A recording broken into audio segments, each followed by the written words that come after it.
Hey guys, you're here for Weapons and Super. This is very similar to the previous Striker God Mode glitch I released. This allows you to be in Super while having a weapon equipped. The difference between this glitch and the last one is that your Super bar does drain over time. You cannot fire weapons, but you can use the light attack of a sword. This can allow you to be in a God Mode state, where you have so much damage resistance that you can still regenerate health while taking damage and then being immune to damage for a time. There's a lot to talk about and a build to go through. This works in PvP and PvE, however you cannot use Warmind mods in PvP. When you pop your super, everything is normal, but if you throw a grenade, use a barricade, or use an emote and then walk forwards, you will switch to weapon mode. Having a sword will replace your shoulder charge ability. Having a sword equipped before popping your super and then switching to weapon mode will let you use light sword attacks. Use this with riskrunner instead for just extra arc resistance and super, or go for the sword build. The benefit to this in PvP is that you can use a sword instead of shoulder charge. This gives you the speed of super, you can still slam, and now use a sword swing. The main advantage is super duration. When you shoulder charge, you use up super energy, but when you use a sword swing, you do not use super energy. And on bottom tree striker, every sword kill will give you super energy back, meaning you can extend your super for a really long time in PvP if you keep getting sword kills. You already have super resistance, but in weapon mode you get the weapon buffs like the sword buffs.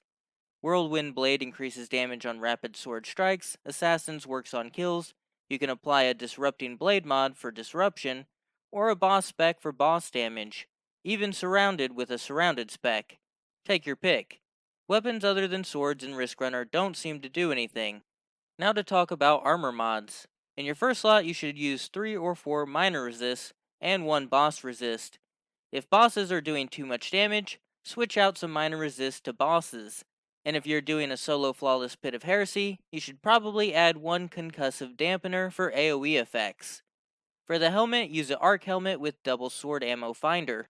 For chest, throw in surge detonator for arc grenade disruption. Throw in sword reserves perks. For boots, run double enhanced sword scavenger. And the key mod is passive guard. Enemies near you do less damage when you have a sword.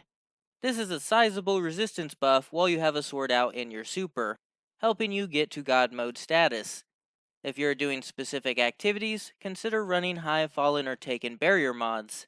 As for Warmind mods, there are some big ones. 3 go really well together. You want Tyrant Surge. This means when you throw a grenade or first activate your super, a Warmind cell will drop.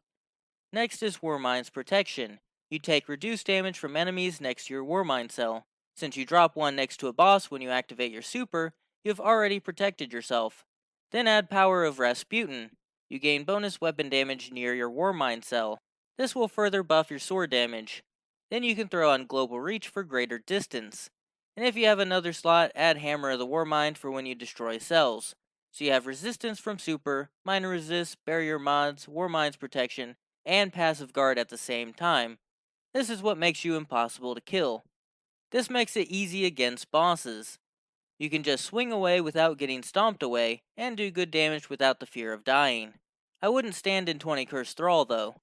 This was shown to me by Scorchin Orphan. The best DPS option would be throwing a grenade after slamming and then walking forward so your sword is equipped and then just spam light attacks. This could be helpful for any challenging activities. Cheese forever, Guardian!